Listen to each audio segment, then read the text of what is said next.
Hello, and welcome back to another episode of The Edge. I am your host, Aidan Dowdall, and today I am being joined by Mrs. Lorie Simko, the Executive Director of Huntington Learning Center here at Peters Township, as well as Miss Courtney Riggle, a Guidance Counselor here at PTHS. As many of you know, taking the SAT and ACT can be extremely stressful for students. Many students don't know how to prepare for the test, the differences between the two tests, and which they should take. Today we'll be discussing these issues and helping students learn more about these important tests that they will be taking before they leave high school. Joining me first is Miss Riggle. Thank you so much for being here. Well, thank you for having me. So, what are the different components of the SAT? So the SAT has three different components. It's the critical reasoning, which is your English and your reading. It also has the math component, and then it has an optional writing component to it. So this optional writing component, will it help you out if you take it in college? I always encourage students to take one without the optional writing essay and then one with the optional writing essay, because sometimes schools are okay with the math and the English portion and they don't need the writing, but it can also give them some insight too on your writing with the score from the writing portion. So it's truthfully dependent on what schools you're looking at. Okay. Now, how do these components for the SAT differ from the ACT? So the ACT has 5 components. It is the reading, math, it has a science portion, and then it also has an English and a reading, and then it has an optional writing. Okay, and so not optional writing the same thing as the SAT, it's don't have to do it, but it might help you for college? Correct. I always say, check into the institution or university you're looking into and see what they would like you to have. If they require it or even recommend it, I suggest that you take it. Now, I know you can take both of these tests as many times as you want. After you take the essay portion one time, is it worth taking it again? If you are satisfied with your score on the first time, then I would encourage you not to take it again. Sometimes we see that taking it multiple times and getting that overexposure to the information can be harmful to your score, and sometimes we see scores go down. Another piece to that, some schools will ask you for every SAT or ACT score from every test that you've taken. So if you've taken an SAT with an essay in your freshman year, they're going to possibly want to see that score. Mm-hmm. So I would always just be mindful in what schools are looking for if they want every score, and then thinking about what material you're learning in school and how you can apply that. Okay. So why are these standardized tests a more accurate representation of a student's intelligence than like GPA? I truthfully think that's opinion. It's for schools, they're going to look for your SAT or your ACT, whichever one you've taken, your GPA, your grades, and the classes. That's kind of the ticket to get into the door, but that doesn't seal the deal to get into school. What seals the deal is once you're in the door with all of those things, they look at your letters of rec. What are your teachers and your counselors and those around you saying about you? What kind of person are you? They're going to look at your personal essays or personal statement. What are you talking about in your essay, and how does that reflect on your personality? They're going to look more at that well-roundedness aspect, and really they're going to start moving the testing aside, because at some schools we've gotten word that they've started going testing optional. It's very new, Really? And we're still doing research on it and looking into it, but some schools are starting to go testing optional. Okay. So, how does a student know if they should take the SAT or if they should take the ACT? Because I know you just said the ACT has more components to it. So it's truthfully how you are as a student and how you learn. I encourage each student to take at least try both tests once. If you feel you did better on the ACT and it's a better test for you, then take that one a second time. If you didn't like the SAT and you didn't feel that it went with your learning style, then don't take the SAT. Schools are accepting mostly both scores now. They were only accepting SAT, and some schools were only taking the ACT. Now they accept either one. So it's more important to look at how you are as a learner and how the test best suits you, and that's going to give you the better scores. Okay. So speaking of scores, when you're applying for colleges, you see the word thrown around all the time, super scoring. So what actually is super scoring? Super scoring, so it's usually done by some colleges, not all colleges. They will take your highest reading score from any test that you've taken and super score it with your highest math score. So you could have gotten a higher English score on your first test, and then 3 tests later you could have gotten a higher math. They're going to take those two scores and super score them together to sometimes give you a higher score. And do you know why some schools might not do that? That I'm not sure of. It's very dependent. Sometimes they might ask you for more than one score. So they're going to look at all of your scores rather than super scoring them. They're just going to look at all of them and see how you've grown and in what areas you've grown. Some schools will take your highest and super score, just as, again, dependent upon the institution. So these tests are available throughout the year. How should the student know when to take this test? If it's better to take it in the summer or the winter or the fall? I always encourage that you take it in the spring of your junior year for a few reasons. You're going to have more exposure to your English classes throughout junior year. You're going to be halfway through English. You're going to also take the PSAT in October typically. We give them freshman year, sophomore year, and junior year. And then once you see those scores, you can link to your Khan Academy and practice to help build your score from that PSAT in junior year, and then take it again in the spring in junior year. Take your actual SAT. Okay. So you were just talking about the PSAT that's offered throughout your freshman, sophomore, and junior year. Why is there not a PACT or something of that nature given? I am not sure if they have one created yet, and they might have one. I just know that the school does not offer it. It's something that we could possibly be looking into. So that's something that might be coming, but we have to look into it, see if it's even available. How do our courses that we take in school help us prepare for these tests? So your natural progression through math is going to help you progress through on the math portions of these exams. And same with your natural progression through English. You're going to learn the items that are on these exams through your English courses. So that's why I encourage students to go through their junior year. I noticed that when taking my PSATs, like my freshman year, some of the math stuff I had no idea what it was, but then later in the school year I'd learn about it, so then each year it would just keep getting better and better until I eventually took my real SAT. Yeah. So do you take these in school? And if not, where do you actually take these tests? So the SAT or the ACT, you would go to their specific actual websites and you would register for the exam through there. I know that we offer SATs here on Saturday and ACTs here on Saturdays, but they're not every month. They're dependent upon, when College Board gives us the window. I know they're offered at surrounding schools, Mount Lebanon, Upper St. Clair, sometimes Bethel Park. So you would register through those sites. So for example, if you register for the SAT, you would register through collegeboard.org and it would give you your testing location. Okay. So what study help does the school offer students? We offer the PSAT freshman, sophomore, junior year.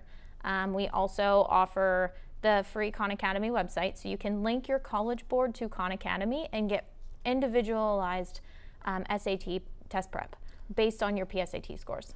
So talking more about Khan Academy, can you just kind of summarize what it is for people who might not know? Yeah, Khan Academy is something that you can link through your College Board. There's always an orange button, I believe it's orange, on your College Board account. You go in, it's free test prep. There's also tutoring available and prep available for other classes. So AP United States History has a prep on Khan Academy. So it's just a big tutoring website that you can utilize for your classes and for SAT prep. Now, I know every time you take the SAT, it's obviously going to be different. It's not going to be repeating questions. Is there any time where questions might be somewhat easier, or are they all generally based the same? I'm going to assume they're generally based on the same. Yeah. But I am not 100% sure of that. Okay. So what do you know the fee that you have to sign up to pay for? I'm not sure these exactly how much it is. I'm sure it has changed majorly since I was in high school. But I know that there is a fee, and students that can apply for a fee waiver if they feel that they cannot afford it. And then a fee waiver goes into College Board, and then it's looked into. So fee waivers are an option. What are other ways to study by yourself for these for the SAT tests? I would just truthfully say Khan Academy is something that we encourage a lot. We've seen student scores increase tremendously with just a little bit of prep from Khan Academy. And it's not something you have to do start to finish. You can do 20 minutes and come back to it a couple weeks later. So I strongly encourage jumping onto Khan Academy. Okay. How do these scores that we get when we receive them get sent out to the colleges that we want to go to? My favorite question. So if you took the SAT and you want to send it to a school that you're applying to, you log into your College Board account and you hit send my scores. You'll pick the schools and what scores you want to send. So you have to do that on your own. Same with the ACT. You would log into your ACT website and your ACT account and you would hit send my scores, and then ACT and College Board will send them out to the schools themselves. Okay, so is College Board separate from Naviance? Because I know you've applied to some schools through Naviance. Does that link your... College Board and Naviance do not link. Oh, they don't? No. Okay. College Board is a separate entity from Naviance. When you are applying to colleges and you utilize the Common Application, that you can link to your Naviance. But College Board is something you have to log in and do on your own. What are there any aids available? Do you know if students aren't able to afford the price for the tests? Yeah, they could apply for a fee waiver, and then usually there's a process that goes through that would go through College Board or the ACT. Okay. Thank you so much for joining me today, Ms. Riggle. When we come back, I'll be talking to Ms. Strennen, the Executive Director at Huntington, to continue the show.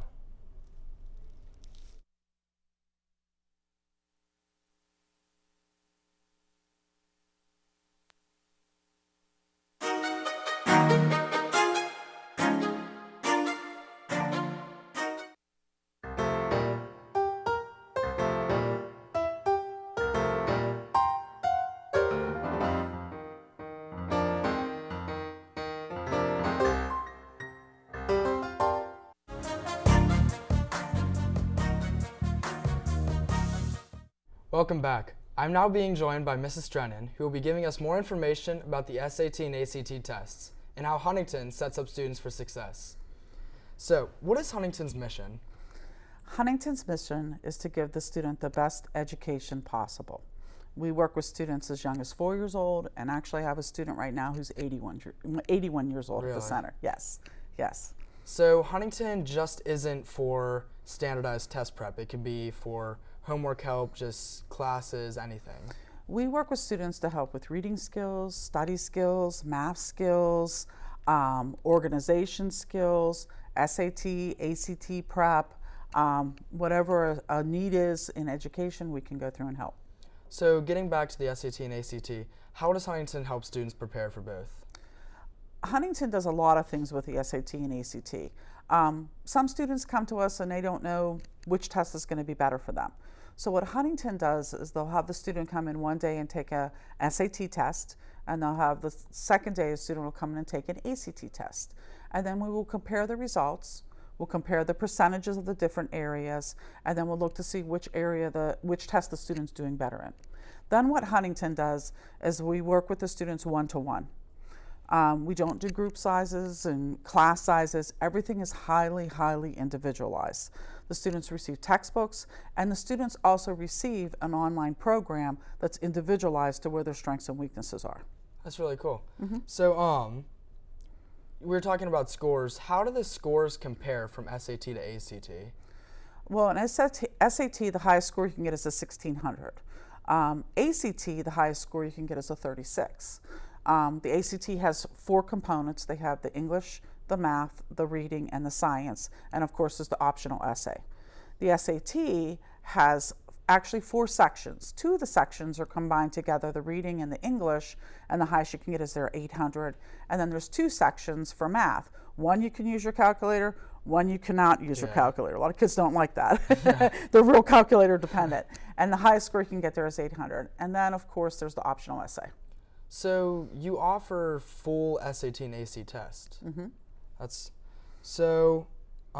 What is the average increase in the score from somebody taking the SAT at Huntington? Well, this is the one thing that Huntington's really proud about. And Huntington goes through and gathers the data from students that come to the center nationally. And we go through and see where they came in scoring and what their actual increase was on the actual test that they took outside of the center, for real. SAT, our actual increase is 248 points. Yes. So it can make a difference. If a kid's coming in around 1,000 and they get into the 1,200s, that's a whole different college that they're going through and looking at. ACT, our increase is 6 points. So again, if you're coming in at a 25 and you can go up to a 31, that's a whole different college that you're looking at. Yeah, that's amazing. Mm-hmm. And that can really help. That can help you get more money, more scholarships. The merit money. Mm-hmm. Exactly. Mm-hmm. So Huntington isn't just a thing located in Peters Township. It's national. It's national. So what influenced you to open up and become an executive director of one? Well, my background is I'm an educator. I have my elementary certification, I have a secondary math certification, and I also have my master's in education. I'm a reading specialist. Huntington's mission is to help every child, whether again if they're 4 years old or if they're 81 years old. I love the flexibility. I love the individualized type of attention I can give to all my students. So that's why I jumped on board with Huntington. So who are the people that you have working at Huntington? I have full-time and part-time staff at the center. They're all certified teachers through the state of Pennsylvania. Huntington is Middle States accredited, so that means we can provide credits, recovery courses. We can do a lot of things at the center. So getting back to the SAT and ACT, what level of qualification is required to be a grader of one of these tests? Are you talking for the essays? Yes, for the essays. So you have to go through, you have to apply online on College Board or ACT.org. They prefer English teachers, of course, and then there's extensive training that you have to go through, and then you become a grader of the essays. The rest of it is basically multiple choice, so those are Scantron. Are the practice tests given at Huntington accurate representations of the actual tests? Absolutely. I just had a student actually prepping for National Merit from Upper St. Clair High School. And his mother called me the day after he took the PSAT. And I said, so how do you think he did? And he said, they were exactly the way, the problems laid out were exactly the way that he saw them on the PSAT. Really? So he's not just the first one. I hear that from a lot of my clients. Now, you said national merit a bunch of times. What actually is a national merit? That's a complicated question. It's based on a junior taking a PSAT test. They'll look at their scores nationally and they'll compare those scores nationally, and it's a percentage of those students that score the highest they can qualify for national merit. Okay.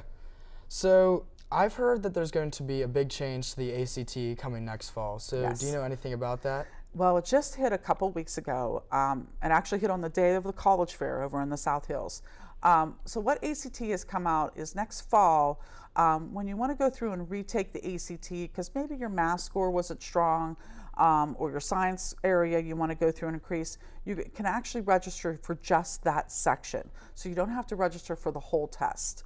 The details are still being worked out through ACT, but that's what they announced that's going to happen next fall. So that's going to be a real difference. If you have a student right now, I have a student right now, again from one of our local high schools, that she actually got a perfect score on her reading and she got a perfect score on her English. But her math and her science, she's scoring around 28. So for her, this is a great opportunity that next fall, at the beginning of her senior year, she can take those two sections again to try to increase her whole average. So would that be the equivalent to super scoring on the SAT? Yes, and then what ACT said that they were going to just go through and send the scores out and actually do the super scoring right in-house and send them to the colleges. But again, details haven't been worked out through ACT.org. So if you might not know this since it's not fully worked out, but we know that some schools don't accept super scoring. Would that come up with this new program that some schools might not accept this from That's the the ACT? big question mark, Aidan, because we don't know how colleges are going to react to it in their admissions, because every college is kind of in charge of their own admissions and how they want to go through and put more weight on an SAT or ACT, or put more weight on your GPA, or look more at your activities. You just don't know. And that's a good question to ask colleges when you're at college fairs or you're going to visit colleges. That's a very good question to ask and say, what are you looking for? So this is the first big change to the ACT that's happened in a while, but what changes have happened to the SAT over the years? Well, I feel like the SAT's been like on a roller coaster. It's kind of changed a little bit. Back in the day when I took the SAT, there were analogies. There were a lot more strategies where you didn't want to answer every question because you would get penalized. And then they took that away and they actually increased the score. It still was out of 1,600, but now they increased it to 2,400. And they added a writing section where they put 49 grammar questions, and the essay was, a combined score of 800. So that was that section. They still had the reading, they had the writing, and then they had the math. And then that wasn't working out, so they took that away, and now we're back down to the 1,600 with the 4 sections that I described. So are you not penalized now for not answering a question? No, you want to answer every single question on the SAT, and of course on the ACT. The big difference when you're looking at an SAT and an ACT is the SAT has a total of 58 math questions. 13 of those questions are student-produced responses. So you have to be spot on. You have to know that answer is like 3.8. Versus the ACT, you have 60 questions where you can use your calculator the whole time, and it's all multiple choice. So that's a real big difference there within the math. So which has overall more questions, the SAT or the ACT? ACT. The ACT has more questions? So ACT, you have to be able to go through and be a fast reader. So like, for example, when you're comparing, the first section on the ACT has 75 questions, which is the English section, you have to do in 45 minutes. So you've got to be fast. Yeah. But if that's your strength, that could be the greatest test for you. Yeah. So,